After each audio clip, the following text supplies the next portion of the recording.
Hello students, मैं जन्मेजय पांडे आपका एक बार फिर से स्वागत करता हूं लर्न विद जय के साथ। दोस्तों, हम लोग पढ़ रहे थे एनसीईआरटी की क्लास, जिसमें क्लास 11th की हम लोग फिजिकल जियोग्राफी पढ़ रहे हैं। फिजिकल जियोग्राफी में हम लोग चैप्टर नंबर 3 पढ़ रहे थे, जिसमें हम लोग इंटीरियर ऑफ अर्थ के बारे में चर्चा कर रहे थे। लास्ट टर्न पे हमने अर्थक्वेक के बारे में जाना था, अच्छे से जाना था। शैडो जोन क्या होता है, पी टाइप्स वेव क्या होती हैं, और एस टाइप वेव्स क्या होती हैं, बॉडी वेव्स क्या होती हैं, और सरफेस वेव्स क्या होती हैं, लव वेव्स क्या होती हैं, रेले वेव्स क्या होती हैं, ये सब हम लोगों ने पढ़ लिया था। शैडो जोन का एरिया क्या होता है, ये सब हम लोगों ने लास्ट टर्न पे अच्छे से पढ़ लिया था। आज जो हमें पढ़ना है वो टाइप्स ऑफ अर्थक्वेक और इंटीरियर ऑफ अर्थ। तो टाइप्स ऑफ अर्थक्वेक और इंटीरियर ऑफ अर्थ हम लोग शुरू कर रहे हैं, जिसमें लास्ट टर्न पे हम लोगों ने ये देखा था कि अर्थक्वेक आते हैं तो कैसे वो पूरे के पूरे अर्थ में फैलते हैं, ये हम लोगों ने जाना था। अब इसी के साथ ही हम लोग शुरू करते हैं types of earthquake. Types of earthquake, the most common ones are the tectonic earthquake. Tectonic क्या है पहले ये बता दें। टेक्टोनिक कैसे समझिएगा कि हमारे अर्थ के ऊपरी जो क्रस्ट है, वो क्रस्ट कुछ हमारी एक रॉक है, रॉक सिस्टम है, और ये रॉक सिस्टम को टेक्टोनिक्स कहा जाता है। ये जो रॉक सिस्टम है, ये जो हमारा पत्थर, ये शैल चट्टाने हैं, ये चट्टान ऐसे पूरी पृथ्वी को घेरे हुए हैं ऊपर से। तो ये जो ऊपरी चट्टान है, इसी को यहाँ पर क्या बोला जाता है, टेक्टोनिक्स। ये अलग अलग है, कभी कभी ये अलग हो जाती हैं, जुड़ जाती हैं, साथ में आ जाती हैं, तो वो टेक्टोनिक्स, वो हम लोग आगे भी जस्ट पढ़ेंगे। तो टेक्टोनिक अर्थक्वेक तो पृथ्वी के प्लेट्स, जिनको आपने अक्सर करके प्लेट्स वगैरह के बारे में सुना होगा, तो ये टेक्टोनिक्स अर्थक्वेक कहलाते हैं। जो उन प्लेटों में बताया था ना, घर्षण से, फ्रिक्शन से आती हैं, वो टेक्टोनिक्स कहलाते हैं। These are generated due to sliding of rocks along a fault plane. अब ध्यान से समझिए, कह रहा है कि जैसे मान लिया गया कि दो रॉक सिस्टम थे, और ये बीच का फॉल्ट था। बताया था फॉल्ट कैसे बनता है, फॉल्ट जनरेट कैसे होता है, और ये क्या कर रहे हैं, स्लाइड कर रहे हैं इधर या इधर। इसको ट्रांसफॉर्म कहते हैं।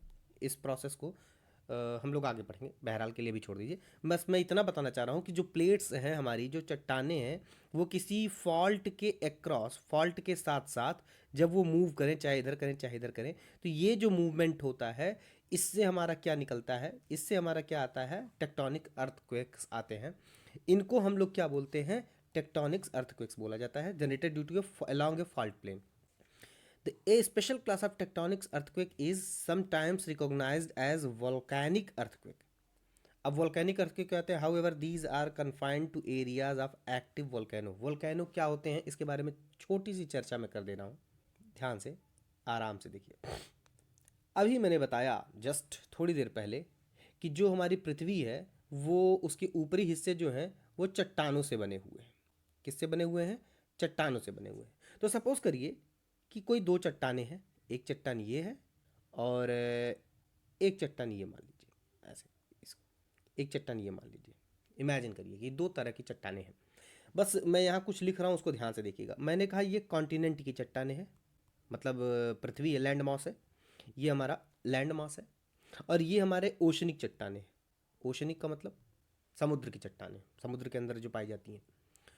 तो जाहिर सी बात है कि ओ कॉन्टिनेंट की जो चट्टान है और ओशन की जो चट्टान है, इसमें ये बता दें, ये जो होता है, ये आपका इसकी डेंसिटी कम होती है। इसकी डेंसिटी क्या होती है, कम होती है, मतलब ये हल्का होता है। ये जो हमारा कॉन्टिनेंट का चट्टान होता है वो हल्का होता है, और जो ओशन का चट्टान होता है वो कैसा होता है, डेंसर होता है। इसकी डेंसिटी क्या होती है, हाई होती है। और इसकी डेंसिटी हाई का मतलब इस ये भारी होगा। ये हमारा ओशन वाला क्या होगा, भारी होगा। अब क्या होगा कि जब कभी ऐसा हो जाए, कुछ मूवमेंट इनका इस तरह से हो जाए, इधर एक दूसरे की तरफ मूवमेंट हो जाए, क्यों होगा, कैसे होगा, वो मैं आगे बताऊंगा। बस अभी इतना जानिएगा कि जब ये कभी आपस में लड़ते हैं, तो जो भारी होगी चट्टान, वो हमेशा हल्के वाले के नीचे चली जाती है। और जब हल्के वाले के नीचे चली जाएगी, तो जरा सोचिएगा कि यहाँ से इसका क्या हो रहा है, ये चट्टान अंदर की ओर जब आ रही है, तो अंदर की ओर आएगी, तो यहाँ पर हाईली प्रेशर होता है, और इस प्रेशर के वजह से यहाँ चट्टानें पिघल जाती हैं। ये चट्टान क्या होगी, धीरे धीरे पिघल जाएगी। जब पिघलेगी तो जाहिर सी बात है, यहाँ पर मैग्मा की मात्रा बढ़ेगी, क्योंकि पृथ्वी के अंदर भी मैग्मा है। अब मैग्मा की मात्रा बढ़ेगी, तो जब किसी बंद सरफेस में किसी अंदर की क्वांटिटी बढ़ाते हैं, तो उसका क्या बढ़ जाता है, प्रेशर बढ़ जाएगा, जाहिर सी बात है। आप गैस के एक गुब्बारे में गैस भरिए, हवा मुंह से फुलाइए, पहले छोटा फुलाइए फिर उसको बड़ा करिए, और बड़ा करते करते एक समय ऐसा आएगा कि अंदर आप देखेंगे कि वो गैस का गुब्बारा बहुत टाइटली हो गया, एकदम टाइट हो गया है। टाइट क्यों हुआ? क्योंकि अंदर से डेंसिटी बढ़ी, डेंसिटी से प्रेशर बढ़ा। अब प्रेशर बढ़ा जब, यहाँ भी प्रेशर बढ़ेगा। अब ये अंदर की ओर जा रही है तो जाहिर से बताइए इसको थोड़ा उठाइए। पृथ्वी की चट्टानें बहुत मोटी हैं, किलोमीटर्स में है, ये बिस्किट नहीं है कि ऐसे इतना बड़ा है और ऐसे तोड़ दिया कट से।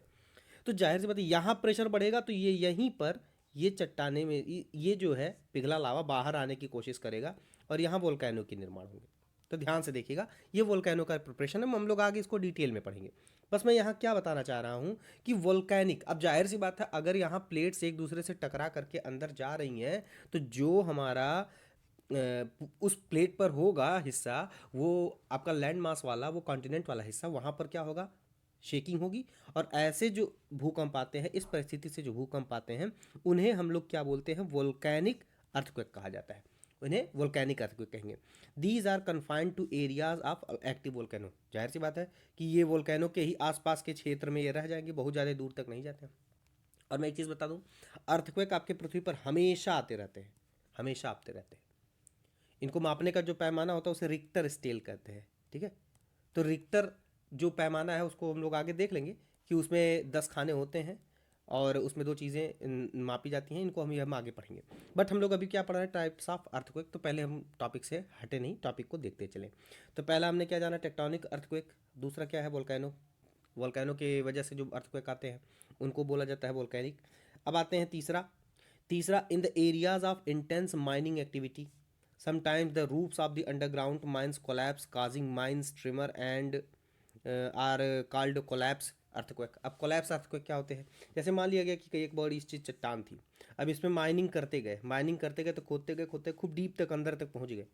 तो जितना अंदर जा रहे हैं, ये खाली हो रहा है एरिया, ये जितना एरिया खाली हो रहा है, यहाँ ऊपर तो इसका मास है ना, ये मास, इस ये द्रव्यमान, ये भार जो है वो पृथ्वी ग्रेविटी है तो नीचे की ओर दाब डालेगा। कभी कभी ये बाउंड्रीज जो होती हैं ये टूट जाती हैं, और ये बाउंड्रीज जो टूट गई तो ये पूरा का पूरा हिस्सा बहुत तेज़ी से ज़मीन पर गिर जाता है, जिसकी वजह से ट्रिमर यहाँ पर होने लगता है, आसपास का एरिया थोड़ा कांपने लगता है। इसको कोलैप्स अर्थक्वेक कहते हैं। इसको क्या बोलते हैं? Collapse earthquake. ये माइनिंग के एरियाज में होता है। Ground shaking may also occur due to the explosion of chemical and nuclear device. अब न्यूक्लियर डिवाइस से भी एनर्जी बढ़ी और उससे भी हमारा क्या आ जाता है? अर्थक्वेक आ जाते हैं।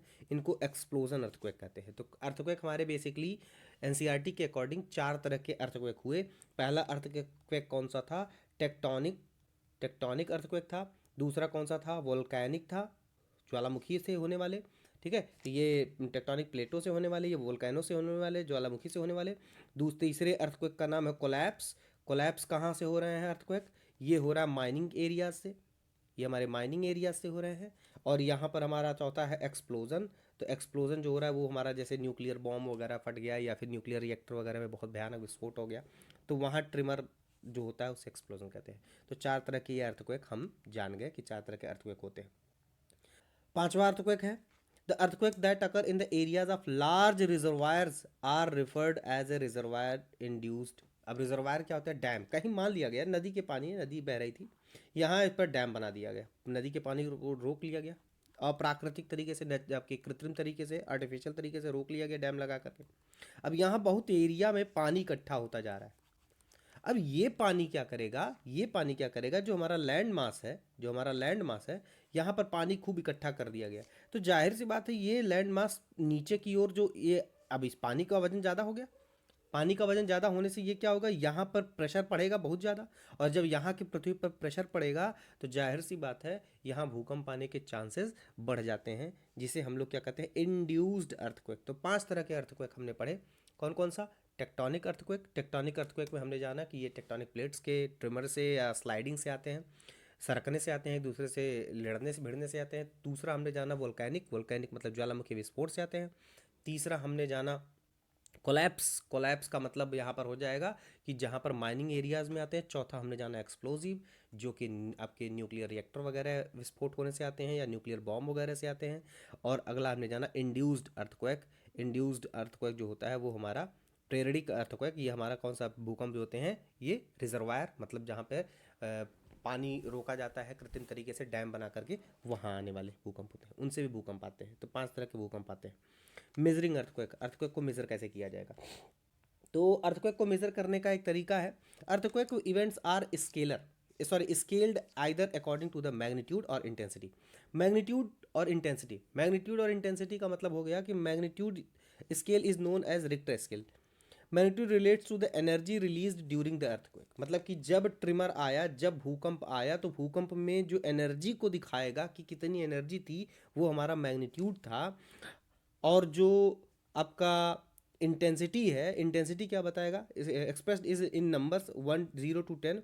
The intensity scale is named after Mercalli, an Italian seismologist. The intensity scale takes into account the visible damage caused by the event raised by the, बस 10 मिनट।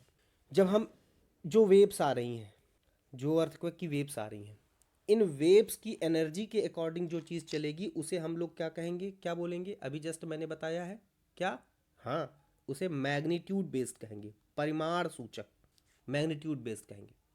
और एक होता है तीव्रता सूचक, जो आपके भूकंप की तीव्रता होगी, इंटेंसिटी होगी। इंटेंसिटी क्या बताएगा कि डैमेज कितना हुआ, ये कितना डैमेज करता है। तो दो चीज़ें याद रखना है, हम भूकंप का मेजरमेंट, भूकंप की स्केलिंग दो प्रकार से कर सकते हैं। भूकंप को दो प्रकार से मापा जाता है, एक मैग्नीट्यूड बेसिस पे और दूसरा इंटेंसिटी बेसिस पे। मैग्नीट्यूड बेसिस का मतलब परिमाण और ये तीव्रता। परिमाण बताता है कि जो एनर्जी आई है, जो पी और एस वेव्स आई हैं, खासकर जो सरफेस वेव्स आई हैं, उनकी एनर्जी क्या थी, ये इसको डिनोट करेगा। और इंटेंसिटी बताता है कि किस तरह का खतरा है या कितना डैमेज यहाँ पर हुआ, ये डैमेज से रिलेटेड है। तो और मैग्नीट्यूड के लिए जो आपका स्केल यूज़ किया जाता है उसे क्या कहते हैं? तो ध्यान देना, उसे रिक्टर स्केल बोलते हैं। उसे क्या बोलेंगे? Richter scale. मैग्नीट्यूड के लिए कौन सा स्केल? Richter scale. तो याद रखिएगा, भूकंप के पूछ ले, भूकंप का की मैग्नीट्यूड स्केलिंग जो होती है वो किससे होती है? रिक्टर स्केल से। और जबकि तीव्रता स्केलिंग जो होती है वो होती है मर्कैली, इटालियन सिस्मोग्राफ थे। रिक्टर स्केल में क्या होता है? 0 से 10, ऐसे 0 से 10 तक नंबर बने होते हैं। और 0 से 10 तक पे नंबर में क्या किया जाता है कि यहाँ पर सबकी इंटेंसिटी डिफाइन होती है कि कैसे क्या होगा मैग्नीट्यूड। यहाँ पे एक सुई ऐसे लगी होती है, एक सुई इस पे पड़ी होगी, और जब ज़मीन हिलेगी तो जाहिर सी बात है ये सुई को एकदम फ्री स्पेस में ऐसे इसको लटका दिया जाता है, और इसके नीचे वो कागज़ के फॉर्म में वो स्केल का पैमाना रख दिया जाता है 0 से 10 के बीच में। अब जैसे जैसे ज़मीन हिलेगा तो ये भी हिलेगा, ये पूरा का पूरा ये जो सेटअप है ये हिलेगा। ये तो ऊपर से लटका हुआ है इसलिए फ्रीली लटक रहा है, ऊपर से ऐसे लटका हुआ है, और नीचे जो है इसके स्केलिंग, ये पैमाना रखा हुआ है। अब ये तो ऐसे टिका हुआ है, अब ये ज़मीन से है, ये ज़मीन से है, तो ये ऐसे ऐसे ऐसे ऐसे हिलेगा। और हिलेगा तो यहीं इसकी जो टिप होती है, इसकी जो सुई की टिप होती है, निडल की टिप होती है, वो इस पर क्या करेगा? ऐसे ऐसे खींचता जाएगा, इस पर स्केलिंग करता जाएगा, ये ईसीजी की तरह से, जैसे ईसीजी दिखता है उसी प्रकार से। और ये 0 से 10 होती है। प्रत्येक खाना जो होता है, एक खाना आगे बढ़ गए जी, 1 से लेकर के यहाँ तक, तो वो अपने बीच के हिस्से को बताता है कि लगभग जो हमारा तीव्रता है वो 10 गुना लगभग बढ़ गई। ये एक पैमाना माप लिया जाता है। तो रिक्टर स्केल में कितने तक का पैमाना होता है? 0 से 10। याद क्या करना है मैं बताता हूँ। भूकंप का मापन, भूकंप का मेजरमेंट, अर्थक्वेक का मेजरमेंट दो तरह से, magnitude basis, intensity basis. Magnitude basis के लिए रिक्टर स्केल का जो पैमाना होता है 0 से 10 तक चलता है। इंटेंसिटी स्केल का जो पैमाना होता है वो मर्कैली है, और मर्कैली जो होता है वो कहाँ से? 1 से 12 तक का होता है। मैग्नीट्यूड क्या है? तो यह निकलने वाले वेव्स के ऊर्जा पर डिपेंड कर रहा है, एनर्जी पर डिपेंड कर रहा है। इंटेंसिटी क्या है? तो ये होने वाले डैमेज पर डिपेंड कर रहा है, ये डैमेज के हिसाब से बताया जाता है, ये बस और कुछ नहीं है। क्लियर? तो ये मेजरमेंट था। इफेक्ट ऑफ अर्थक्वेक, अर्थक्वेक से क्या क्या इफेक्ट आते हैं? नेचुरल हजार्ड, सिर्फ नेचुरल ही नहीं है, अभी हमने जाना कि जैसे जो एक्सप्लोजिव अर्थक्वेक होगा, ठीक है, जो हमारा कोलैप्स होगा। और जो हमारा एक डैम में भी था ना, डैम वाले को क्या बोल रहे थे? हाँ हाँ, जल्दी जल्दी जल्दी, अरे, इंड्यूस्ड, क्या नाम था? हाँ बिल्कुल, इंड्यूस्ड। तो ये तीनों नाम जो हैं ये आर्टिफिशियल होते हैं, ये मानव द्वारा लाए गए भूकंप का कारण बनते हैं। तो ध्यान देना है, पूछ लेगा सवाल, मानव द्वारा लाए गए भूकंप कौन है? तो याद रखिएगा, जो भूकंप किससे आ रहे हैं? मानव से, वो ये कारण है। The following are immediate hazardous effect, क्या क्या हो सकता है? ग्राउंड शेकिंग, धरती हिलेगी खूब तेज, एकदम खूब तेज से एकदम शेकिंग होगा। Differential ground settlement, differential ground settlement का मतलब होता है, ध्यान से सुनिएगा, कि जो हमारा ग्राउंड है, जो हमारा ग्राउंड है वहाँ पर हर ग्राउंड का जो, जैसे मान लिया गया कि अगर ये ज़मीन है और ज़मीन में कुछ हिस्से ऐसे जगह पे भूकंप आया, ऐसे जगह पे भूकंप आया जहाँ के जो आपके पार्टिकल हैं, जहाँ की जो सॉइल है वो बड़े बड़े ग्रैनुअल्स से मिल करके बनी हुई है। ग्रैनुअल्स का मतलब बड़े बड़े दानों से, grain, coarse grain, coarse grain से मिल करके बना हुआ है। ठीक है, बड़े बड़े दाने हैं, मिट्टी के दाने जो है वो बड़े बड़े हैं एकदम।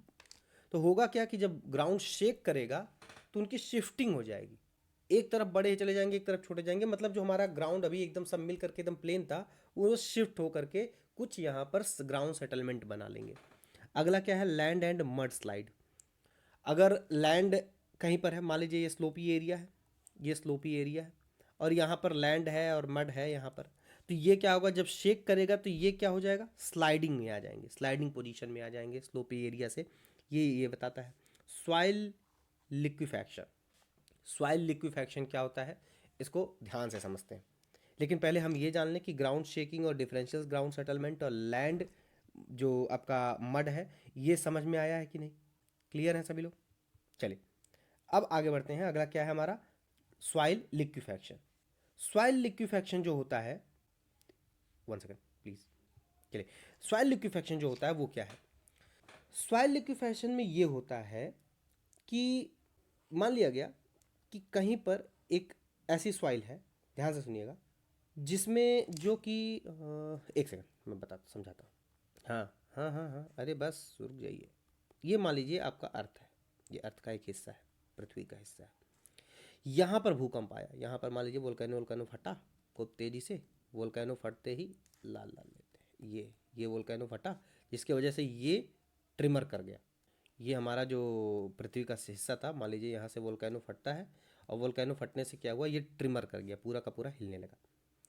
ठीक है, अब होगा क्या कि ऐसा ऐसा एरिया रहे जैसे स्वैम्पी एरिया रहे। स्वैम्पी का मतलब, स्वैम्पी का मतलब हो गया, जैसे मान लिया गया कि दलदली क्षेत्र है, दलदली, जहाँ की मिट्टी जो है, जहाँ की मिट्टी जो है थोड़ी सी पानी से लगी हुई है। खासकर ये रेतीली मिट्टी, जैसे आप बालू लीजिए और बालू को एक पात्र में रखिए, एक बर्तन में रखिए और उस बालू को बालू में रख करके और उसमें थोड़ा पानी मिला दीजिए, थोड़ा पानी, ज़्यादा नहीं, पानी ऊपर नहीं आना चाहिए, पानी अंदर ही रहे, बालू के अंदर ही।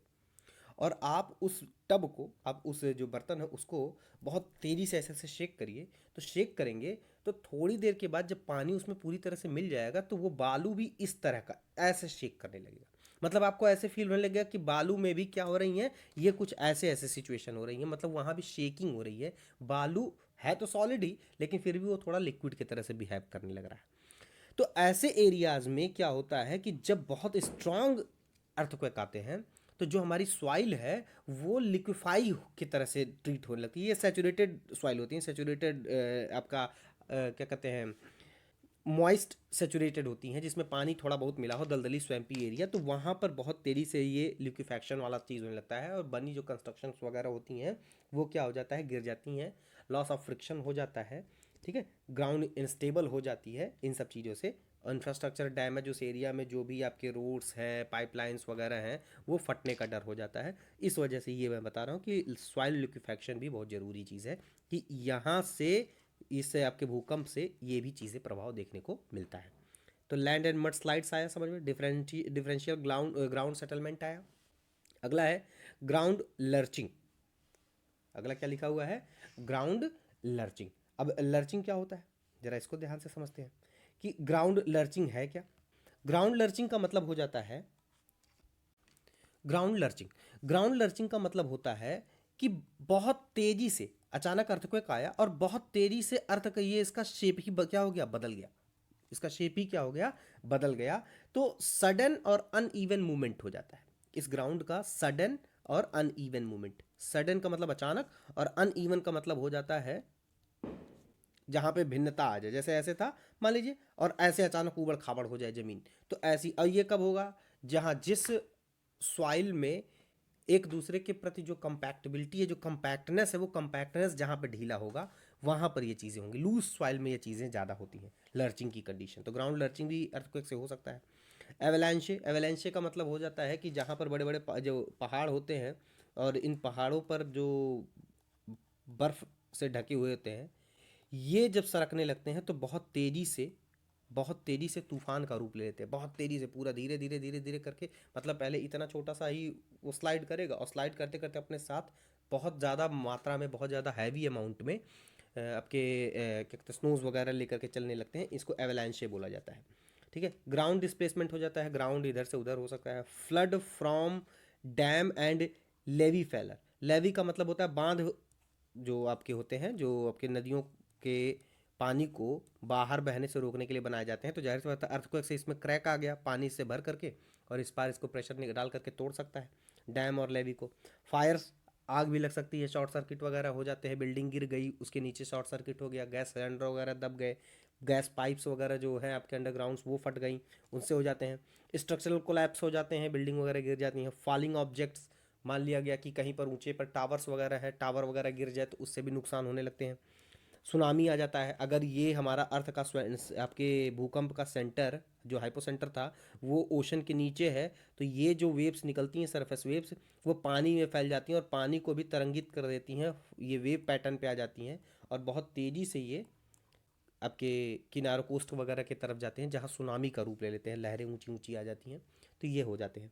The first six listed above have some bearing upon landforms. तो ये जो पहले छः हैं, ये जो हमारे पहले छः हैं, ये ये पहले छः, ये हमारे किस पे डिपेंडेंट है? ये हमारे ग्राउंड पर पड़ने वाले जो ओवरलोड है, जो आपके बियरिंग्स हैं, जो ऊपर इनकी सहन शक्ति है, इस पर ये डिपेंड करता है। बियरिंग्स अपॉन लैंडफॉर्म पे डिपेंड करता है, तो इसको ध्यान दीजिएगा। ये इससे संबद्ध है, लैंडफॉर्म से संबद्ध होते हैं ये। बियरिंग्स का मतलब संबद्ध होते हैं, आपको ध्यान दें, बियरिंग का मतलब संबद्ध, तो मतलब ये लैंडफॉर्म से संबद्ध है। While other may be considered the effect causing immediate concern to life and properties of life in the region. कह रहा जो ऊपर के छः हैं वो हमारे आपके लैंडफॉर्म से, ये लैंडफॉर्म को बिगाड़ देते हैं, लैंडफॉर्म का शेप बिगाड़ देंगे। जबकि जो अलग है, जो नीचे के हमारे छः हैं, वो क्या हैं? वो हमारे इफेक्ट कॉजिंग इमीडिएट कंसर्न, मतलब कि ये तुरंत इन पे जान माल का खतरा हो जाता है, ये इस पे डिपेंड कर रहे हैं। The effect of tsunami would occur only if the AP centre of the trimmer is below oceanic water, अभी जो बताया मैंने, and the magnitude is sufficiently high. Magnitude high हो, याद करिएगा, मैग्नीट्यूड, मैग्नीट्यूड का मतलब वेव की एनर्जी जिससे मापी जा रही है, मैग्नीट्यूड हाई हो। अगर मैग्नीट्यूड हाई है, tsunami are waves generated by the tremor and not an earthquake in itself. मतलब ये भूकंप से नहीं आती हैं, भूकंप मतलब भूकंप से सुनामी, सॉरी एक मिनट, ये बोल रहा है कि भूकंप से जो है, भूकंप से तरंगे निकली, अब इन तरंगों से क्या निकल रही हैं? तरंगों से सुनामी बनती है। Tsunami are waves generated by the tremors and not an earthquake in itself.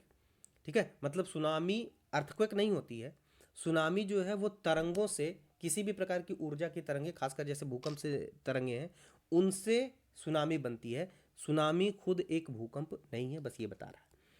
Though the actual quake activity lasts for a few seconds, its effects are devastating, providing the magnitude of the quake is more than 5 on the Richter scale. कह रहा अगर Richter scale पर 5 से ज़्यादा magnitude का, जो 0 से 10 तक का था, 0 से 10 तक का, अगर 5 से ज़्यादा एबव आ रहा है मैग्नीट्यूड, तो ध्यान देना है कि वो बहुत ज़्यादा रहेगा तो केवल सेकंड के लिए, 10 second, 20 second, 15 second, 4 second, 5 second में ही रहेगा, लेकिन वो इतना ज़्यादा डिवास्टेटिंग हो जाता है कि वो बहुत ज़्यादा डिवास्टेटिंग का मतलब बहुत ज़्यादा खतरनाक, बहुत ज़्यादा जान माल की हानि हो जाती है। यहाँ तक समझ में आया? क्लियर?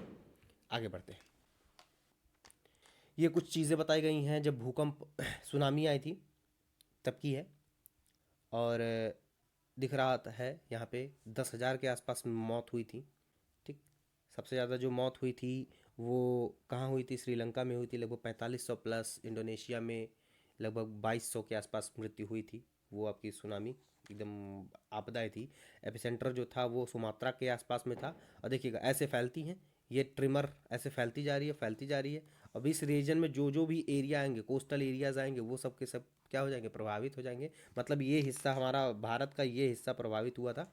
भारत का ये हिस्सा तमिलनाडु से लेकर के आंध्रा, उड़ीसा, ये पश्चिम बंगाल, ये सारे हिस्से क्या हुए थे? प्रभावित हो गए थे भूकंप से, इस सुनामी से। चलिए अगला है frequency of earthquake occurrence. The earthquake is a natural hazard if a tremor is high magnitude take place, it can cause heavy damage to the life and the property of the people. अभी जाना हमने high magnitude का है तो obvious सी बात है कि बहुत ज़्यादा जान माल की हानि होगी. Not all the parts of the globe necessarily experience major shock. जाहिर सी बात है कि अगर मान लिया गया कि यहाँ पर हो रहा है भूकंप आया, इस जगह पे हाइपोसेंटर था हमारा और यहाँ भूकंप आया, तो सबसे ज़्यादा इफेक्ट तो यहाँ आएगा. और जैसे जैसे इससे दूरी बढ़ती जाएगी, जैसे जैसे इससे दूरी बढ़ती जाएगी, वो हमारा भूकंप का जो प्रभाव होगा वो धीरे धीरे क्या होता जाएगा, कम होता जाएगा. We shall be discussing the distribution of earthquake and volcano with some details in next chapter. अगले चैप्टर में हम ये देखेंगे कि पृथ्वी के किन किन हिस्सों में कैसे कैसे किस किस तीव्रता के भूकंप आते हैं. ठीक है. अब भूकंप कहाँ आते हैं, आगे के कुछ चैप्टर्स में हम ये जान जाएंगे पूरी तरह से कि भूकंप कहाँ आते हैं. मतलब आप पूरे वर्ल्ड के मैप पर कहीं उंगली रखिए और कहिए कि हाँ हाँ यहाँ पर मैं बताऊँगा कि भूकंप क्यों आते हैं, यहाँ पर मैं बताऊँगा कि भूकंप क्यों आते हैं. आप ये खुद कर लेंगे. ठीक है. That the quakes of high magnitude 8+ are quite rare. मतलब 8 से ज़्यादा बहुत कम आते हैं, 8 तक भी बहुत कम आते हैं. 6-7 के एवरेज का भूकंप थोड़ा देखा जा सकता है. बाकी 3-4 जो आपके 2-3 तक के जो भूकंप होते हैं, ये आप मान के चलिएगा पृथ्वी पे हर सेकंड कहीं ना कहीं भूकंप आता है. बस ऐसा फ़र्क होता है कि ये भूकंप के मतलब वो क्यों क्यों ऐसा है, क्योंकि पृथ्वी के अंदर हमेशा मूवमेंट चल रहा है. और यही भूकंप जो है ये इसके प्रूफ है, ये इसके प्रूफ है कि पृथ्वी पर हमेशा पृथ्वी के अंदर मूवमेंट चल रहा है. और इसी वजह से हमारा भूकंप ट्रिमर आ रहा है, क्योंकि हम जान रहे थे कि भूकंप तभी आ रहा है जब हमारी स्लाइड्स हो रही हैं, प्लेट्स हमारी स्लाइड्स कर रही हैं. इसका मतलब प्लेटों में जो है वो हमारी स्लाइडिंग चल रही है हमेशा. They occur once in 1-2 years whereas those of tiny types of every minute. हर मिनट जो छोटे मोटे भूकंप हैं वो आते रहते हैं, लेकिन जो 8+ हैं वो लगभग लगभग 1-2 साल में कभी भी 1-2 बार देखने को मिल सकते हैं. अब आते हैं स्ट्रक्चर ऑफ द अर्थ. बहुत इंपॉर्टेंट टॉपिक है structure of the earth. Structure of the earth को हम समझते हैं कुछ अलग तरीके से. थोड़ा ध्यान दीजिए, पहले मैं समझा दूँ कुछ चीज़ें, समझिए. स्टडी हुई, बहुत सारी चीज़ें देखी गई, तो वहाँ पर हमें कुछ चीज़ें देखने को क्या मिलती हैं दिखाता हूँ. एक सेकंड मुझे 1 सेकंड दीजिए. चलिए सपोज करिए ये हमारा अर्थ है, ये है मदर अर्थ. अब मदर अर्थ में ये अंदर की ओर हम कुछ चीज़ें देखते हैं, ध्यान से देखिए. ये हमारा है सेंटर, ये हमारा क्या है, सेंटर. अब जैसे जैसे अर्थ को हम लोग पढ़ रहे हैं, शुरू में ओरिजिन ऑफ अर्थ देखिए, पढ़िए, याद करिए.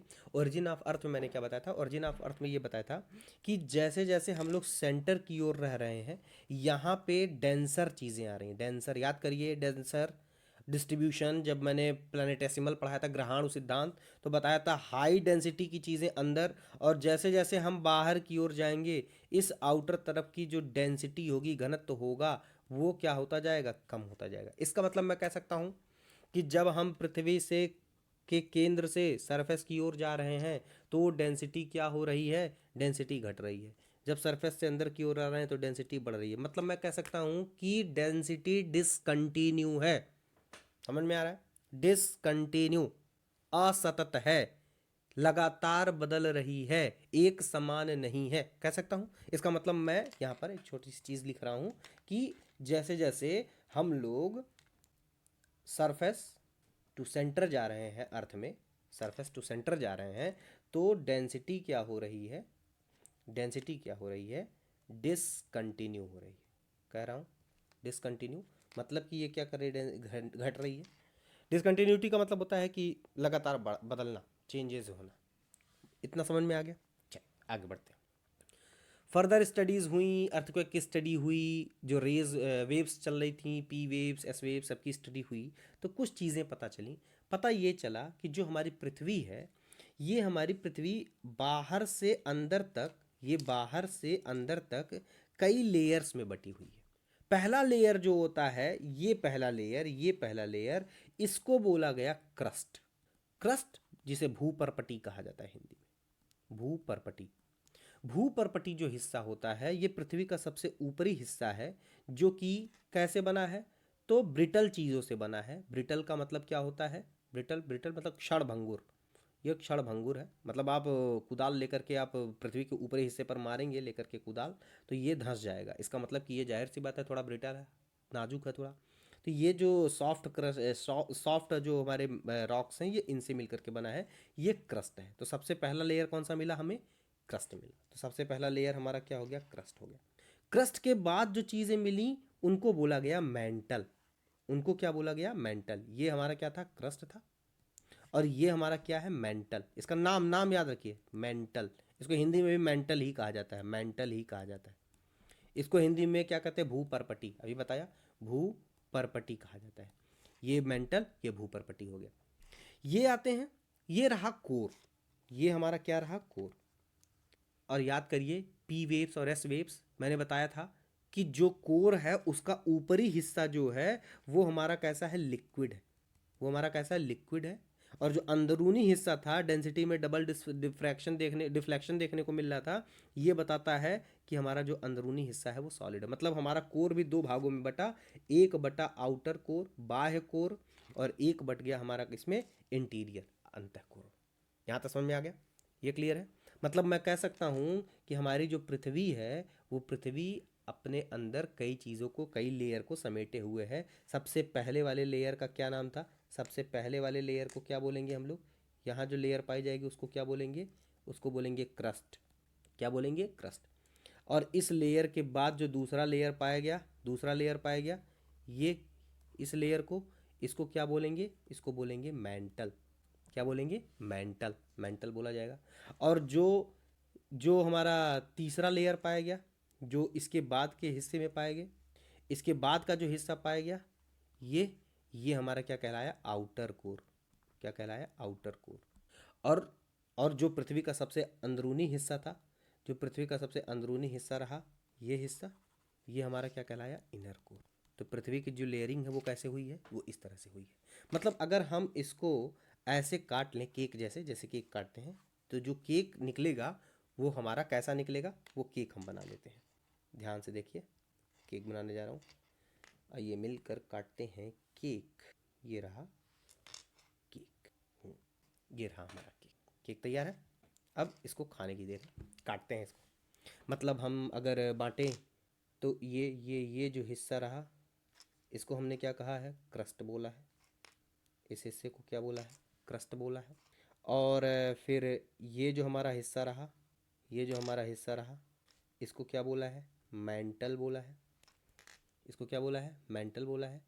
और यहाँ भी दो हिस्से रहे, ये रहा हमारा आउटर कोर, और ये रहा हमारा इनर। डिवीजन समझ में आया? अर्थ के इंटीरियर का डिवीजन समझ में आया? अब मैं कुछ यहाँ डेटा लिख रहा हूँ, वो डेटा थोड़ा सा ध्यान दीजिएगा। फिर से, ये क्यों हुआ है? फिर से पृथ्वी जब बनी, ग्रहाणु सिद्धांत याद करिए, याद करिए। वहाँ पर मैंने क्या बताया था? वहाँ बताया था जब पृथ्वी हमारी बनी तो डेंसर पार्ट बीच में रह गया, और वहाँ पर डेंसिटी के अकॉर्ड लेयर्स का डिस्ट्रीब्यूशन होता गया।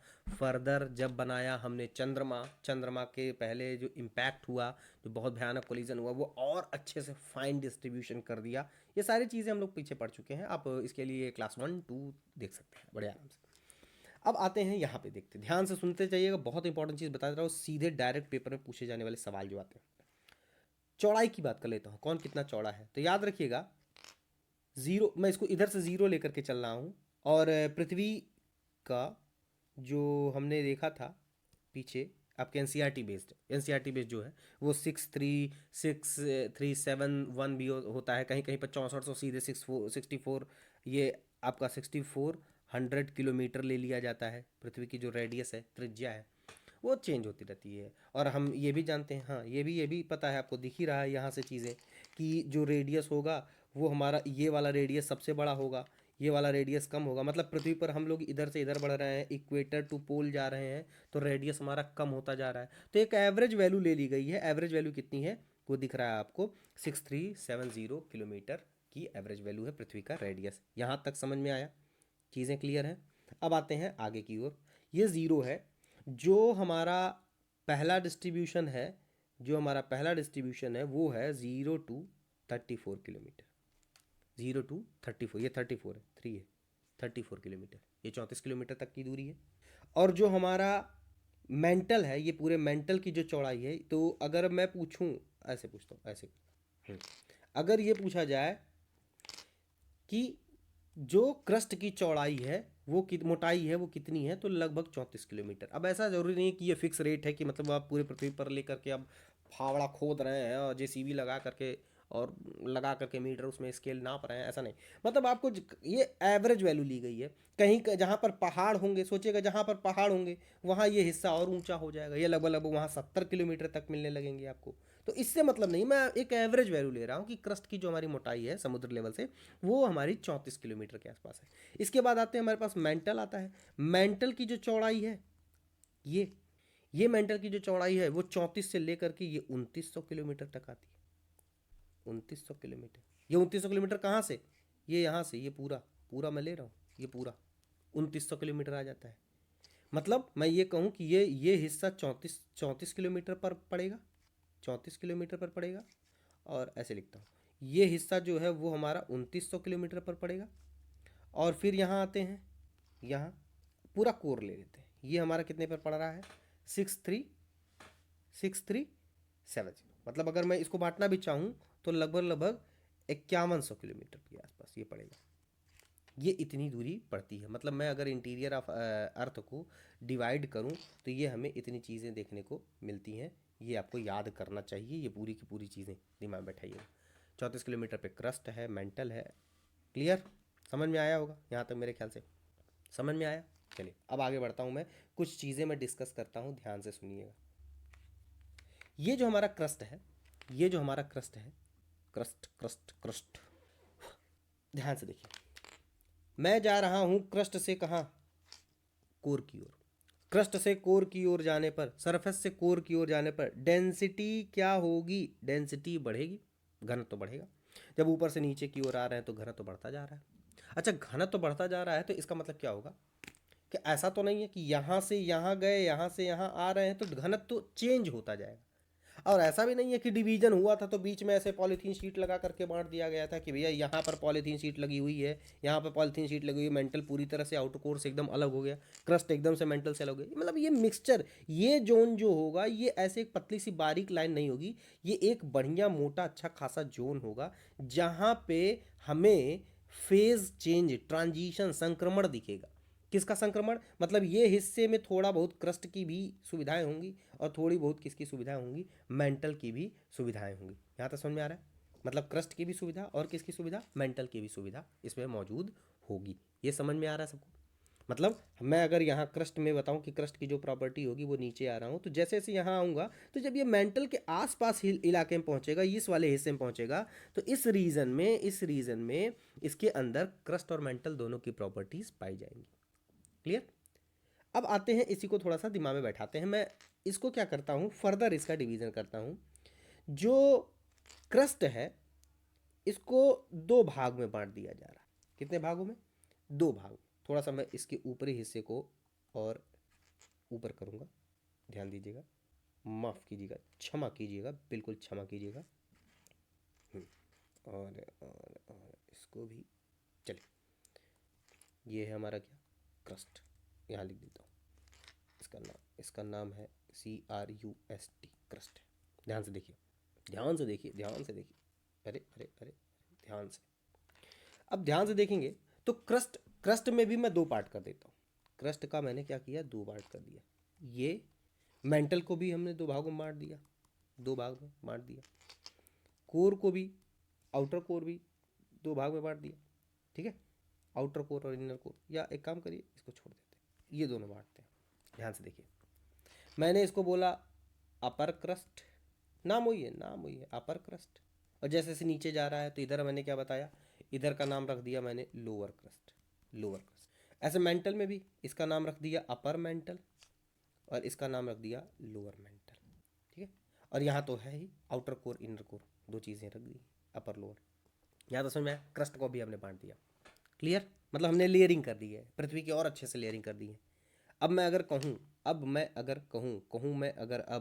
क्या, कि अगर मैं ऊपर से नीचे की ओर जा रहा हूँ, ऊपर से नीचे की ओर जा रहा हूँ, पृथ्वी के सतह से कोर की ओर जा रहा हूँ तो डेंसिटी में क्या प्रभाव पड़ेगा, तो आप कहेंगे डेंसिटी नीचे नीचे बढ़ती चली जाएगी।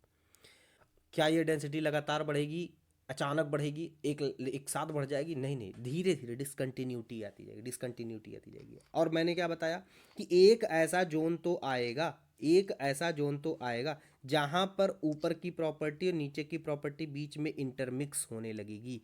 इसको बोलते हैं डिसकंटिन्यूटी जोन, असततता क्षेत्र। इसको क्या बोलते हैं? असततता क्षेत्र।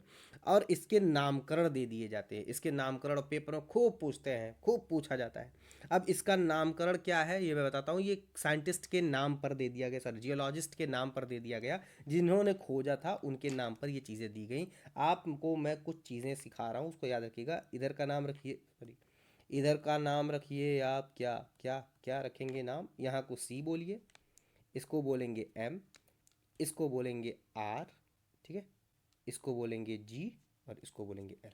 CMRGL नाम याद रखिए, नाम फिर से एक बार, CMRGL, और ये है ओ, सेंटर, मेरा सेंटर है।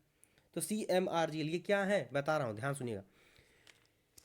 जब पृथ्वी पर ऊपर से नीचे की ओर आते हैं तो लेयर धीरे धीरे परिवर्तित होती जाएगी। तो जो हमारा अपर चीज होगा, इसकी प्रॉपर्टी धीरे धीरे चेंज होती जाएगी, किसकी ओर? नीचे वाले की ओर। तो जाहिर सी बात है कि यहाँ पर एक ऐसे क्षेत्र बनते जाएंगे, एक ऐसे क्षेत्र बनते जाएंगे जिसमें ऊपर वाले की भी प्रॉपर्टी और नीचे वाले की भी प्रॉपर्टी आएगी। उसको हम डिसकंटिन्यूटी जोन बोलेंगे, कि यहाँ से चीज़ें अब धीरे धीरे एकदम बदल रही हैं, धीरे धीरे बदल रही हैं। तो ये जो हिस्सा है इसको असततता क्षेत्र या डिसकंटिन्यूटी क्षेत्र कहते हैं। इसका नामकरण कैसे देते हैं? इसका नामकरण वैज्ञानिकों या आपके भूगर्भ शास्त्रियों के आधार पर दिया गया, जिनका नाम CMRGL है। अब इस CMRGL को फुल फॉर्म में बदल लेते हैं।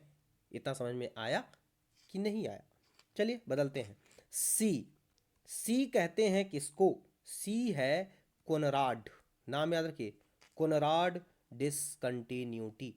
पूछे ये क्या है? याद करने वाली चीज़ है, रट्टा मारने वाली चीज़ है? अरे नहीं, बिल्कुल नहीं।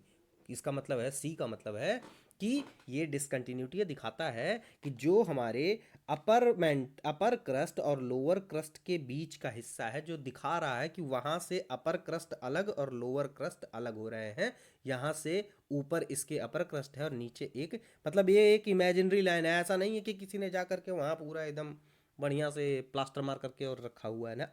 तो अगर ये पूछा जाए कि ये किसके बीच का है, तो यहाँ ये बताएंगे कि अपर क्रस्ट, ऐसे बनाएंगे, अपर क्रस्ट और लोअर क्रस्ट के बीच। ठीक, आते हैं अगला। अगला क्या लिखा गया है? अगला है एम। एम का नाम है, इसको कह देते हैं मोहो। इसको क्या कह देते हैं? मोहो। एक्चुअल में जो नाम था वो था मोहोरो वी, ठीक है। तो ये नाम था, लेकिन इसको मोहो कह दिया जाता है, मोहो डिसकंटिन्यूटी इसको बोला जाएगा, मोहो डिसकंटिन्यूटी। किसके बीच में? किसके बीच में? तो यहाँ देखिएगा किसके किसके बीच में है, जरा पढ़िए इसको, ध्यान देखिए, ध्यान दीजिए, ध्यान दीजिए, ध्यान दीजिए, ध्यान दीजिए। लोअर क्रस्ट और अपर मेंटल के बीच में एम है, लोअर क्रस्ट और अपर मेंटल के बीच में है। तो लिख देंगे कि भाई ये कहाँ है, मैं ऐसे बनाता जाता, ठीक है, लोअर क्रस्ट और अपर मेंटल के बीच। ठीक, आगे बढ़ते हैं। CMR, आर क्या है? आर से जो नाम था वो था रेपेटी, रेपेटी, रेपेटी डिसकंटिन्यूटी। रेपेटी डिसकंटिन्यूटी किसके किसके बीच है? जल्दी बताइए। यहाँ देखिएगा, यहाँ देखिएगा, किसके बीच में है रेपेटी? ये है रेपेटी, अपर मेंटल और लोअर मेंटल। तो यहाँ डाल देंगे क्या? अपर मेंटल और lower mantle, upper mantle and lower mantle. ये हो गया रेपेटी। अब आते हैं G. G stand for Gutenberg, Gutenberg discontinuity. Gutenberg discontinuity किसके बीच हो जाएगा? तो ये हो जाएगा हमारा लोअर मेंटल, लोअर मेंटल और अपर, कौन? आउटर कोर, आउटर कोर के बीच में हो जाएगा गुटेनबर्ग। अगली जो डिसकंटिन्यूटी है वो कौन सी है? L, L Lehman. एल को क्या बोलते हैं? Lehman discontinuity. लेहमैन डिसकंटिन्यूटी किसके बीच हो जाती है? लेहमैन डिसकंटिन्यूटी जो आएगी वो हमारे किसके बीच हो जाएगी? आउटर कोर और इनर कोर के बीच में हो जाएगी। मतलब ये डिसकंटिन्यूटी क्या दिखाती है? कोई आज के बाद से आपसे पूछे तो CMRGL क्या है, तो बस आपको इतना बताना है कि पृथ्वी के अंदर जो लेयर्स हैं उन लेयर्स को ऐसे करिएगा सेपरेट करने के लिए। इनकी डेंसिटी चेंज हो रही है। अच्छा, किसके आधार पर सेपरेट करेंगे, किसके आधार पर सेपरेट करेंगे, तो डेंसिटी के आधार पर। डेंसिटी बदल रही है तो एक लेयर ऐसा होगा, बीच का एक संक्रमण जोन है। अच्छा, अब एक और चीज़, अगर मैं पूछूं कि इस डिसकंटिन्यूटी पर कौन सा गुण पाया जाएगा, अपर क्रस्ट या लोअर क्रस्ट का, तो आप कहेंगे भाई ये दोनों प्रॉपर्टी रखेगा, अपर क्रस्ट की भी लोअर क्रस्ट की भी। फॉर एग्जाम्पल अगर मैं कहूँ ये वाला चीज़ सॉलिड है और इधर चीज़ें लिक्विड होती जा रही हैं, सेमी लिक्विड होती जा रही हैं, तो आप कहेंगे, सॉरी, मैं अगर कहूँ ये हिस्सा सॉलिड है और मैं कहूँ इधर की ये चीज़ें थोड़ी लिक्विड हिस्से में चेंज हो रही हैं, लिक्विड जैसे हो रही हैं, सेमी लिक्विड जिसको बोला जाता है, तो आप कहेंगे कि ये हिस्सा थोड़ा सॉलिड होगा और थोड़ा क्या होगा, लिक्विड भी होगा। ये बात आपको ध्यान में रखनी होगी। मतलब ये मिक्स चीज़ बताता है, ये ऐसा क्षेत्र है, ध्यान से सुनिए, ये ऐसा क्षेत्र है जो दो अलग अलग अलग अलग डेंसिटीज़ को क्या कर रहा है, डिफ़र कर रहा है। वहीं से चीज़ें डिसकंटिन्यू हो रही हैं, इसलिए इसका नाम में क्या जुड़ा हुआ है, डिसकंटिन्यूटी जुड़ा हुआ है। ये चीज़ मेरे ख्याल से आपके समझ में आई होगी, पृथ्वी का बंटवारा समझ में आया होगा। क्लियर है? जीरो से 34, 29, 5100, 6370, 0, 34, 2900, 5100 और 6370, ये हमारा क्या हो जाएगा, टोटल अर्थ का इंटीरियर का हिस्सा। यहाँ तक मेरे ख्याल से समझ में आया होगा। क्लियर? आगे बढ़े, आगे बढ़ा जाए, चलिए आगे बढ़ते हैं। अब आगे बढ़ते हैं, एक बार पुनः पुनः प्रतिस्थापित किया जाए। किसको किसको करेंगे प्रतिस्थापित, करेंगे किसको प्रतिस्थापित, वही केक, केक को काटा जा रहा है। चलिए, हमारा केक एक बार फिर से तैयार है। अब की बार क्या करना है, अब की बार जो हम करने जा रहे हैं उसको ध्यान से बड़े इत्मीनान से सुनिएगा। अंदर से बांटते जा रहे हैं एक एक हिस्सा। अच्छा, ये हिस्सा किस हिसाब से था, ये हिस्सा किस हिसाब से था, तो ये हमारा है ऑन द बेसिस ऑफ क्या, on the basis of layering. यहाँ पर किसकी बात हो रही है, लेयरिंग की बात हो रही है, स्तर, स्ट्राटा, स्ट्राटा की बात हो रही है। यहाँ किसकी बात होने जा रही है, अब की बार जो बात होने जा रही है उसको ध्यान से सुनिएगा, केक को। ये केक का जो अब की बार डिवीज़न करने जा रहा हूँ, वो डिवीज़न है on the basis of state. State का मतलब अवस्था, अवस्था का मतलब कि सॉलिड है, लिक्विड है, गैस है, सेमी सॉलिड क्या है, उस आधार पर इसको बांटा जाने वाला है। अब उस आधार पर जब बांटा जाने वाला है तो ज़रा ध्यान से देखिएगा कहाँ से क्या क्या बंटवारा होता है। पहला बंटवारा ये, अच्छा, दूसरा बंटवारा ये, अच्छा, और तीसरा बंटवारा ये, अच्छा, और चौथा बंटवारा ये, अच्छा। अब थोड़ा सा जगह कम पड़ जा रही है तो मैं क्या करता हूँ, मैं इसको लेकर आता हूँ नीचे। चलिए चलिए, अब आते हैं इसको लेकर के, ध्यान से देखिए, थोड़ा और मैं नीचे कर लूँ इसको, ये यहाँ बनाओ। तो हम लोगों ने इसको बनाया। अब की बार हम किस आधार पर, स्टेट, अवस्था के आधार पर इसको हम बांटने का प्रयास करने जा रहे हैं। अब जरा इसको बांटते हैं, देखते हैं क्या क्या होता है। मैं इधर किलोमीटर लिख रहा हूँ कि 0 से हमको कहाँ जाना है, 100 तक जाना है। फिर उसके बाद 100 से हमें कहाँ तक जाना है, 700 तक जाना है। 700 से हमें कहाँ तक जाना है, 2900 तक जाना है। 2900 से हमें कहाँ तक जाना है, तो 5100 तक जाना है। और 5100 से हमें कहाँ तक जाना है, तो इतने, ये सब किलोमीटर्स में। इधर किलोमीटर, पृथ्वी के अंदर किलोमीटर, मोटरसाइकिल लेकर के भाग रहे हैं, अंदर घुस रहे हैं, आते हैं। अब इस हिस्से को नाम देते हैं, इस हिस्से का नाम है लिथोस्फेयर। क्या नाम है, लिथोस्फेयर। इस हिस्से का नाम है एस्थेनोस्फेयर। इस हिस्से का क्या नाम है, एस्थेनोस्फेयर। नाम दिया गया, नाम दिया गया, क्यों अभी दिखाते हैं।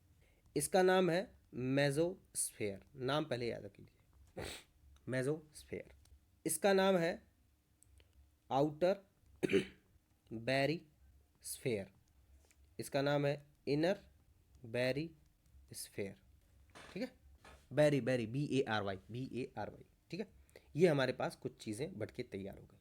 अब अवस्था क्या होगी, अवस्था क्या होगी, मैं अभी कारण नहीं, अभी केवल मैं दिखा रहा हूँ, आपको याद कर लेना है इतने पर, अभी कारण में इसको बताऊँ। जो लिथोस्फेयर है इसकी अवस्था होगी सॉलिड।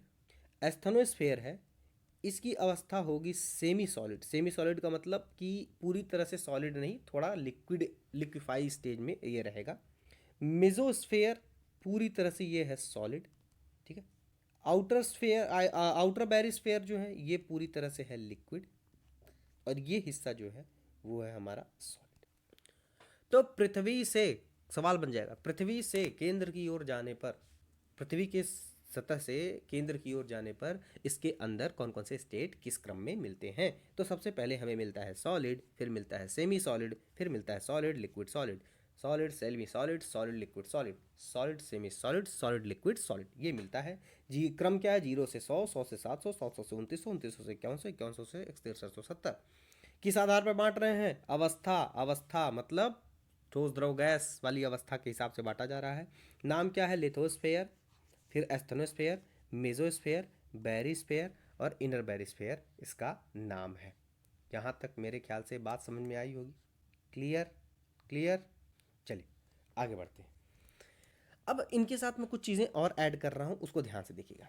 अच्छा, अगर मैं पूछूँ पिछले टर्न पे, पिछली जो अभी जस्ट ऊपर जो बताया है, यहाँ देखिएगा, 0 से 34 तक क्या था हमारा, क्रस्ट था।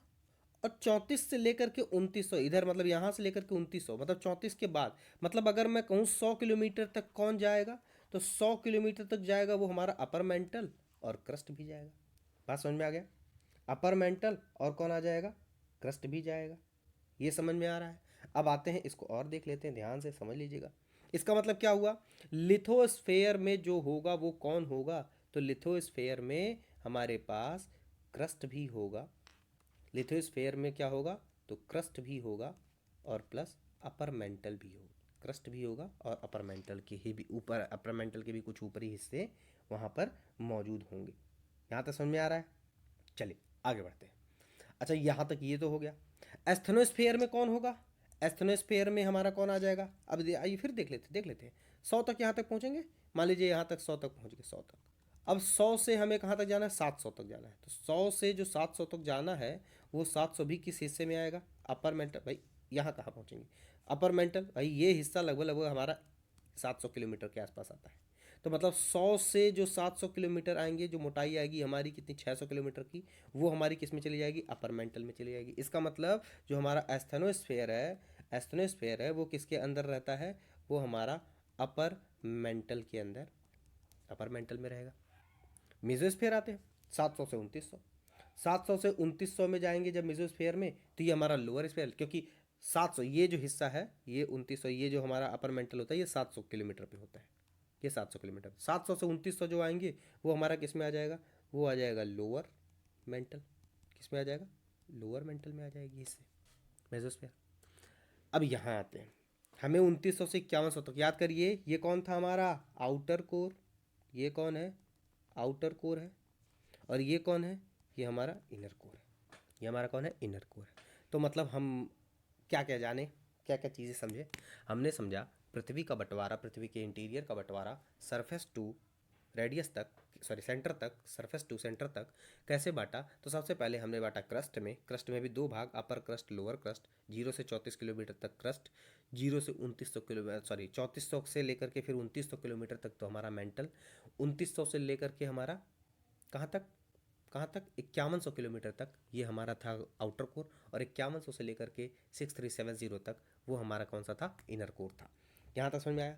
अब फिर हमने इसको बांटा किस किस भाग में, लिथोस्फेयर, एस्थेनोस्फेयर, मेसोस्फेयर, बैरिस, आउटर बैरिस्फेयर, इनर बैरिस्फेयर।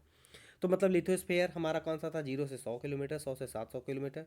ध्यान देना, 0 से 100, 100 से 700, 700 से 2900, 2900 से 5100, 5100 से 6370। इसका जो स्टेट था वो क्या था, solid, semi solid, solid, liquid, solid. अब आते हैं इस पर कुछ चर्चा कर लेते हैं, गहन चर्चा, जो आपके दिमाग में आ रहा होगा कि ये कैसे हो गया, यहाँ सॉलिड है, सेमी सॉलिड, ये सब कैसे समझते हैं। ध्यान से देखिए, ये हिस्सा हमारा कैसा होगा, डेंसिटी क्या होगी, बहुत कम होगी। डेंसिटी कम होगी तो प्रेशर कम होगा, प्रेशर कम होगा तो वॉल्यूम ज़्यादा होगा, और जब वॉल्यूम ज़्यादा होगा तो टेम्परेचर अपने आप डाउन हो जाएगा। क्रम याद रखिए, डेंसिटी कम, घनत्व कम होगा, और घनत्व कम होगा तो ये प्रेशर कम डालेगा। इसके ऊपर किसी का भार नहीं है, इसके ऊपर किसी का भार नहीं है, एकदम खुला है, तो ये ठंडा हिस्सा रहेगा। और ठंडा हिस्सा जो होगा वो हमारा किस में बदल जाएगा, सॉलिड में। ये सॉलिड में होता है, ध्यान से देखते चलिएगा, ये हमारा किस में होता है, सॉलिड में हो जाएगा।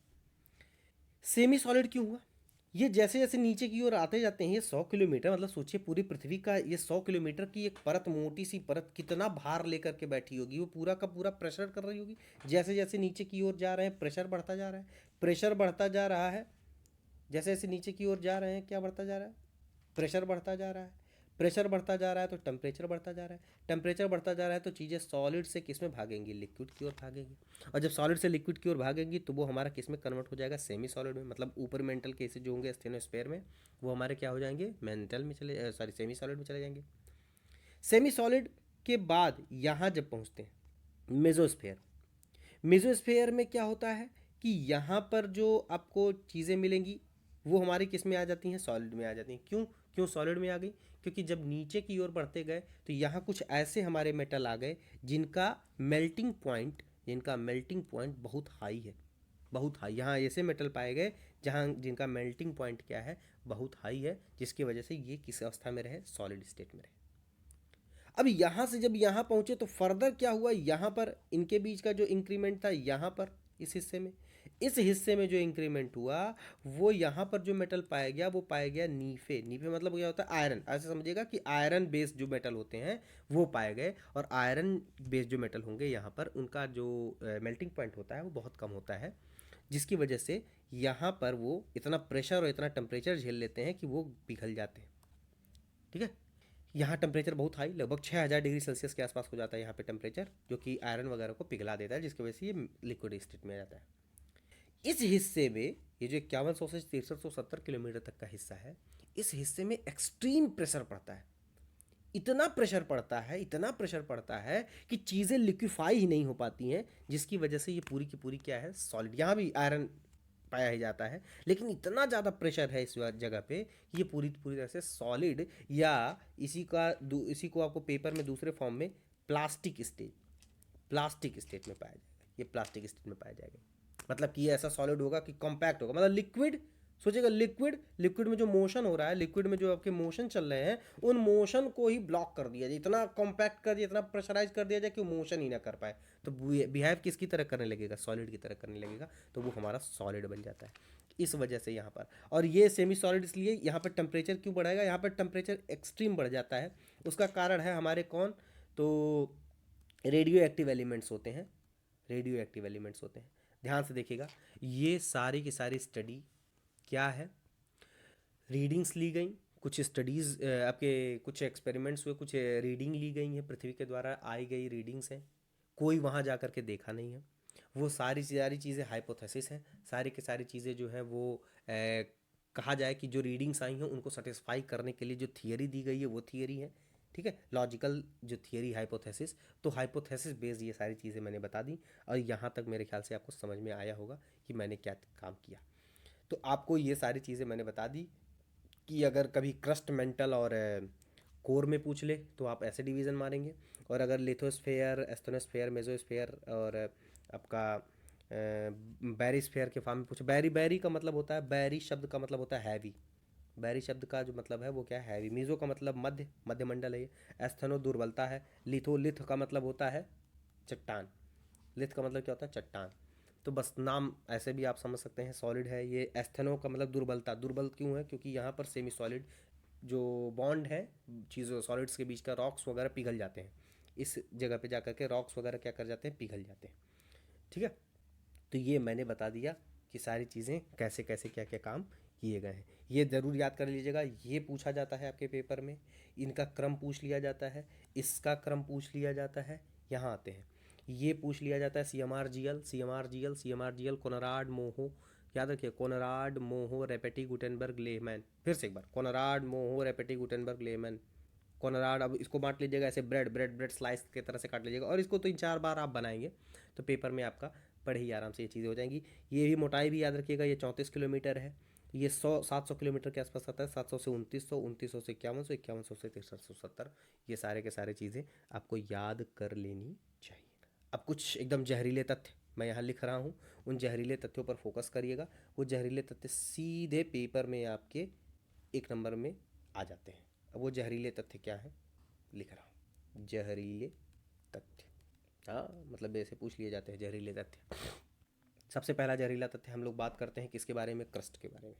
क्रस्ट, जिसको कहते हैं भू परपटी।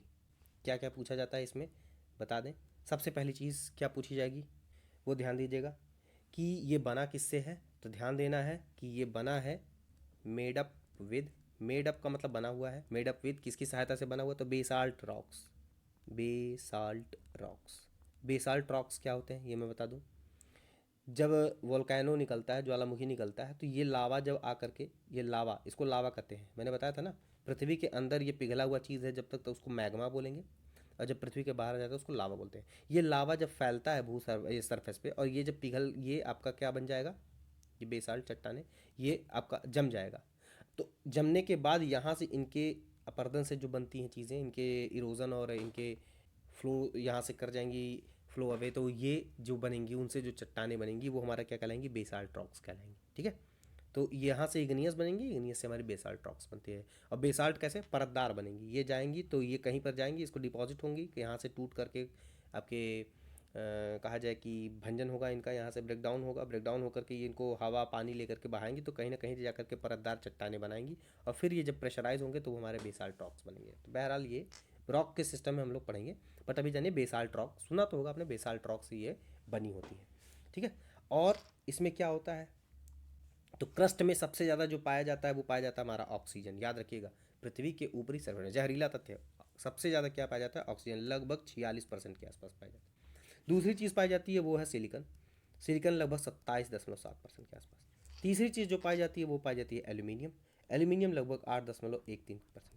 मतलब कि इस जो सीमा को क्या बोला जाता है यहाँ जो, तो इसको याद रखना, एक नाम सियाल। सियाल तो पूछता, सियाल किससे संबंधित है, सियाल क्रस्ट से संबंधित है।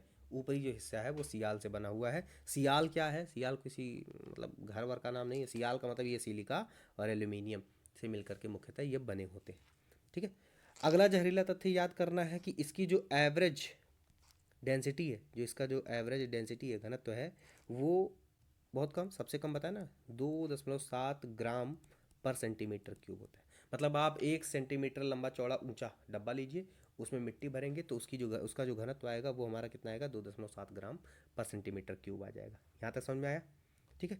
और एक और जहरीला तथ्य है कि ये पूरे पृथ्वी का, टोटल अर्थ का अगर वॉल्यूम निकालें, आयतन निकालें, तो ये उसका लगभग 0.8% के आसपास आ जाता है, 0.5 to 8% के आसपास आ जाता है। ये कुछ जहरीले तथ्य हैं जो मैंने बता दिए।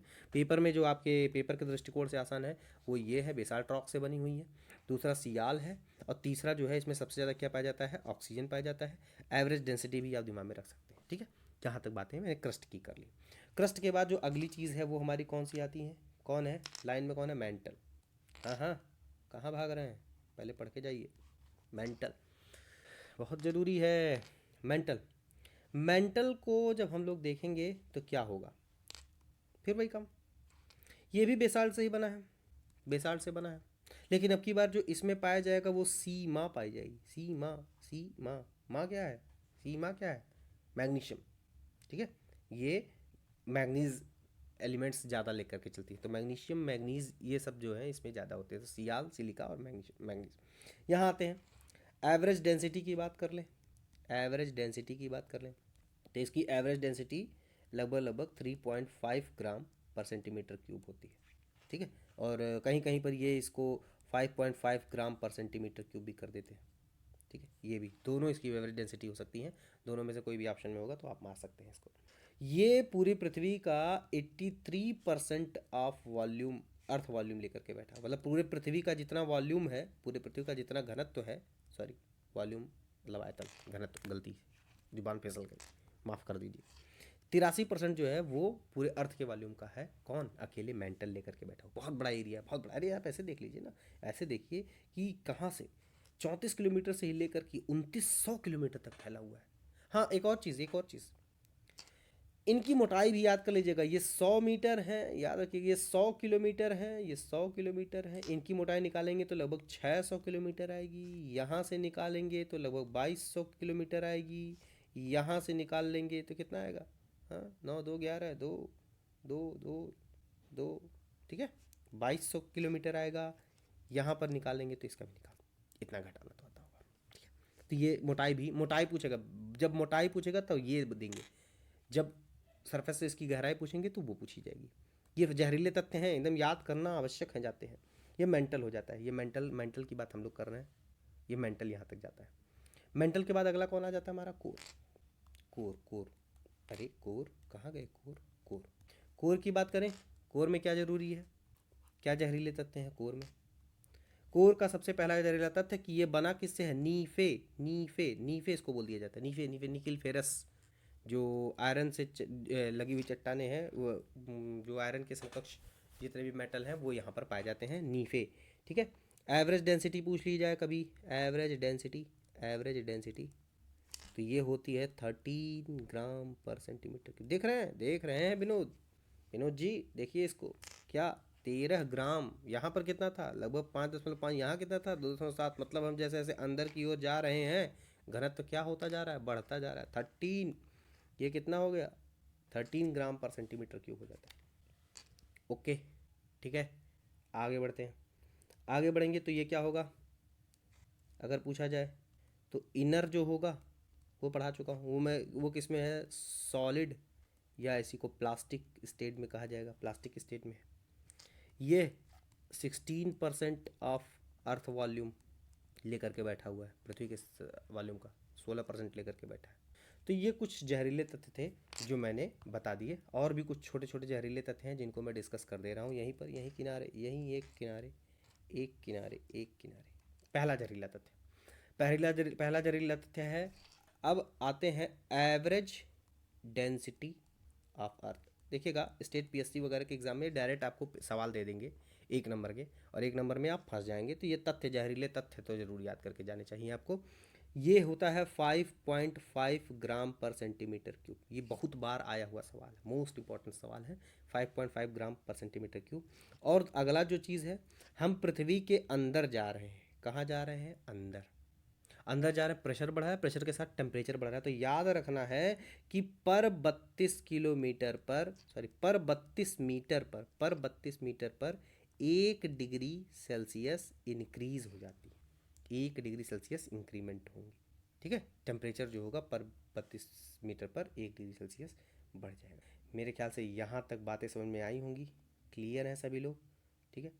और पृथ्वी के आंतरिक ऊष्मा, अंदर क्यों इतनी गर्मी है, प्रेशर से ज़्यादा गर्मी क्यों है, तो जो इंटरनल हीट है, इंटरनल हीट है, इंटरनल हीट का जो कॉज है वो है radio active metal, radio active metal है। हाँ हाँ, मेटल की स्पेलिंग भूल गया मैं तो, मेटल है, रेडियो एक्टिव मेटल्स हैं। इनकी वजह से यहाँ पर गर्मी मिलती है, यहाँ पर चीज़ें। और ये किसने दिया था, ये थियरी किसने दी थी, इस थियरी के जो जनक हैं उनका नाम है आर्थर होम्स, आर्थर होम्स ने। तो मेरे ख्याल से सियाल सीमा, पृथ्वी का इंटीरियर, ये सारी चीज़ें आपको समझ में आई होंगी, अच्छा लगा होगा। ठीक है, अच्छा लगा है तो आगे बढ़ते हैं। अब आगे बढ़ते हैं, हम लोग आते हैं अपनी किताब पर। अब किताब क्या कहलाती है, हाँ चाहें तो आप ये, इसका मैं पीडीएफ वगैरह बना करके दे दूंगा, लेकिन आप चाहें तो स्क्रीनशॉट वगैरह ले सकते हैं इन जहरीले तथ्यों के, ये जहरीले तथ्य जो, ठीक है। चलिए आगे बढ़ते हैं। अब आगे क्या कह रहा है, structure of the earth, the crust, it is the outer most solid part of the earth. पढ़ा है, सबसे बाहरी हिस्सा है, सॉलिड है अर्थ का, ये भी पढ़ चुके हैं हम लोग।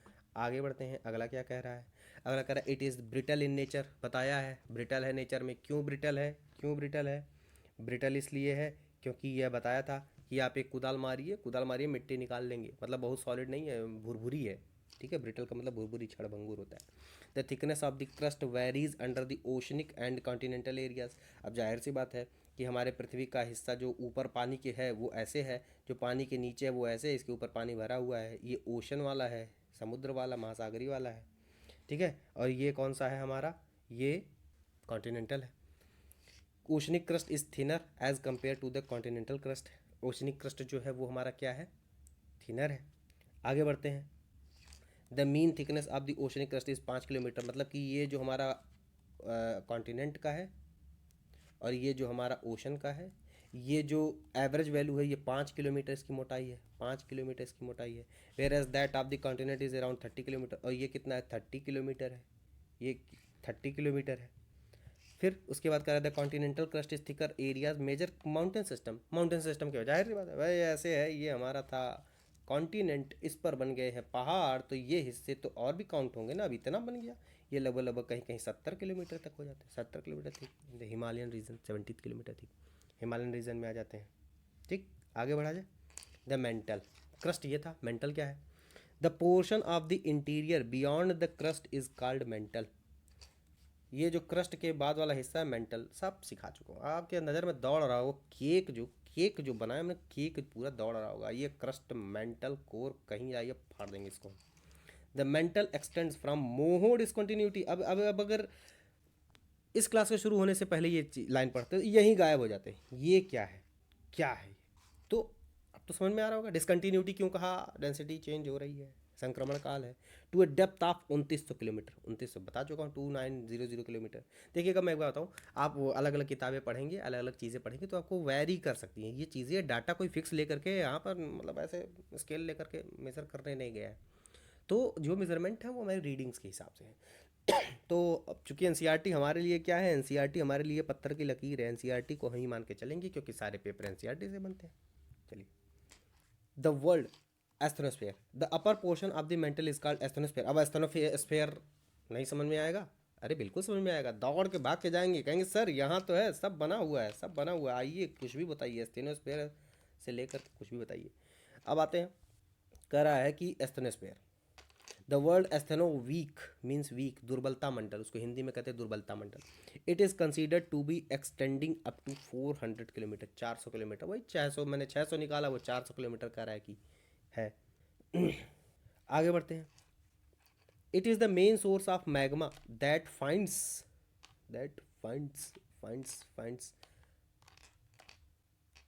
It's way to surface during the volcanic eruption. कह रहा है कि ये जो एस्थेनोस्फेयर है मेंटल वाला, इसी में मैग्मा है, भरा भरा हुआ है, पूरा पूरा मैग्मा भरा भरा भरा भरा हुआ है। और हमारा जो ऊपर का हिस्सा है, क्रस्ट वाला हिस्सा है, ये जो क्रस्ट वाला हिस्सा है, ये इसी मैग्मा पर तैर रहा है, तैर रहा है। अब सोचिए, इमेजिन करिए, नीचे पानी बह रहा है, ऊपर फोम फोम फोम, समझिएगा फोम हमारा क्रस्ट है, ऐसे पड़ा हुआ है। अब फोम का भार जितना बढ़ता जाएगा ये इसको इतना दबाता जाएगा, लेकिन ऐसा तो नहीं कि ये पूरा डूब ही जाएगा, ये नीचे दबता जाएगा, कोई दिक्कत नहीं। तो इसी हिसाब से हमारा पूरा पृथ्वी चल रहा है। मतलब ये ऐसे मेंटल, ये मैग्मा हिस्सा है और इस पर हमारा जो प्लेट है वो क्या कर रही है, तैर रही है। ठीक है, तो याद रखना है कि ये क्रस्ट जो है वो मेंटल में लगे हुए मैग्मा पर तैर रहा है। चलिए आगे बढ़ते हैं। ड्यूरिंग वोल्केनिक, और जब जब ये जो मैग्मा है ये रास्ता बना करके बाहर आता है वोल्केनिक इरप्शन में। वोल्केनिक इरप्शन कैसे होते हैं इनको हम लोग पढ़ेंगे प्लेट टेक्टोनिक्स ड्रिफ्ट थ्योरी में, बड़ा मजा आएगा उसको पढ़ने में। The crust and the uppermost part of the mantle are called lithosphere, lithosphere. ठीक है, तो शैल मंडल हमारा जो है वो यही है, lithosphere. It's thickness ranges from 10 to 200 kilometre. अब याद रखिएगा, वहाँ जो मैंने ज़ीरो से आपका बनाया था 100, उसको आप 200 किलोमीटर तक भी कर सकते हैं। मतलब मैंने कहा ना कि ये जो वेरिएशन है ये हो सकता है, 0 से 100 हो, 100 से 700, 700 से 2900। लेकिन आपको मोस्टली जो मैंने वो कराया ना, वो आपके पेपर ऊपर से ही निकाल करके मैंने बनाया है। ठीक है, तो वो बना हुआ है। The lower mantle extends beyond the asthenosphere, it is in solid state. बताया था, लोअर मेंटल जो होगा वो हमारा किस में चला जाएगा, सॉलिड स्टेट में चला जाएगा। The core as indicated, lower mantle, अच्छा ये कैसे सॉलिड में, यहाँ देखिए, यहाँ ये दिख रहा होगा सेमी सॉलिड, ये दिख रहा है सेमी सॉलिड, और फिर सॉलिड। जो लोअर मेंटल का हिस्सा कैसा है, सॉलिड है। अपर मेंटल का हिस्सा कैसा है, सेमी सॉलिड है। ध्यान देना है ये भी। यहाँ देखिए सवाल, देखिए सवाल कैसे भी बना सकता है, इसी एक चीज़ से, एक केक के टुकड़े से कितने सवाल बन सकते हैं। एस्थेनोस्फेयर का state semi solid, upper mantle का स्टेट सेमी सॉलिड या लिक्विड, सेमी लिक्विड कह सकते हैं। लोअर मेंटल का स्टेट सॉलिड। अब कौन कह सकता है कि भाई मेंटल हमारा पूरी की पूरी तरह से लिक्विड में है क्योंकि लावा पाया जा रहा है, मैग्मा पाया, अरे नहीं, जब तक ये स्टडी नहीं करते आप नहीं बता पाते कि लोअर मेंटल सॉलिड में है, मेजोस्फेयर सॉलिड में है, mesosphere is lower mental, nothing else. तो आपको इतना ध्यान देना पड़ेगा, ये इसी की स्टडी कर लीजिए, आपको इतने में बहुत सवाल मिल जाएंगे कि कौन कौन क्या क्या होते हैं। चलिए आगे कह रहा है, द कोर, कोर पढ़ते हैं। As indicated earlier, the earthquake waves velocity helped in the understanding the existence of the core of the earth। बताया था क्यों, पता चला था वहाँ पर कोर में जा कर के डबल रिफ्लेक्शन हुआ था। एक डिफ्लेक्शन यहाँ से अंदर की ओर, ये ऐसे भागा, और फिर यहाँ से जा कर के फिर और भाग गया, तो ये इधर चला आया था। बताया था ना, ये 105 से लेकर के और 140 तक जो है, इसके बीच में कोई भी रेज नहीं आ पाती पी। और इसकी ज़्यादा जानकारी के लिए पिछला वीडियो देख सकते हैं। ठीक है। The core mantle boundary is located at the depth of the 29, core जो बाउंड्री है वो यही है 2900 किलोमीटर से लेकर के। The outer core is in liquid state, अभी बताया है। While the inner core is in solid state, ये भी बता चुके हैं। The core is made up very heavy material mostly constituted by nickel and iron. It is sometimes refer to नीफे layer, सब बता चुका हूँ, सब पढ़ा चुका हूँ, एक एक लाइन आपको समझ में आ रही होगी। वोल्केनो एंड वोल्केनिक लैंडफॉर्म्स, तो ये वोल्केनो और वोल्केनिक लैंडफॉर्म्स हम लोग पढ़ेंगे अगले टर्न पे। हम लोग जानेंगे कि वोल्केनो क्या है, वोल्केनो कैसे बनते हैं, वोल्केनो कितने प्रकार के होते हैं। उसके बाद हम इसकी स्टडी करेंगे, बड़े ही आराम से, बड़े ही प्यार से इस पूरे के पूरे चीज़ों को समझेंगे। और इसके बाद हमारा अगला जो आएगा, इसके साथ ही साथ देखिएगा इसमें और भी कुछ चीज़ें पढ़नी है, हमें लैंडफॉर्म्स पढ़ने हैं, जैसे बैथोलेथ, लोकोलेथ, लोपोलेथ, ये सब क्या होते हैं अभी तक रटना पड़ता था, लेकिन अब यकीन मानिएगा कि आपके एक दो क्लास के बाद आप पूरी के पूरी तरह से वोल्केनो के और कहा जाए कि अर्थक्वेक के और इंटीरियर के पूरी तरह से मालिक हो जाएंगे। मालिक का मतलब होता है कि आप पूरी तरह से इसके जानकार हो जाएंगे। तो आई होप कि आपको सेशन अच्छा लगा होगा, चीज़ें समझ में आई होंगी। और please do like and subscribe. Thank you so much.